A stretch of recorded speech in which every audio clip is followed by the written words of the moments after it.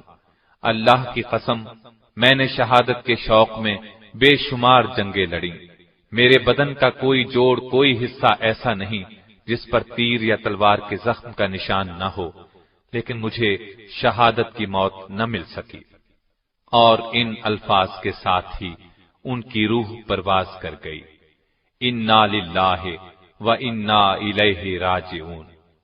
ان کے انتقال کی خبر جب امیر المؤمنین سیدنا عمر فاروق کو ملی تو آپ بہت رنجیدہ ہوئے، اور جب آپ کو پتہ چلا کہ انہوں نے ایک گھوڑا اور جنگ میں استعمال ہونے والے ہتھیاروں کے سوا پیچھے کچھ نہیں چھوڑا تو آنکھوں میں بے اختیار آنسو آ گئے اور فرمایا، خالد واقعی عظیم انسان تھا۔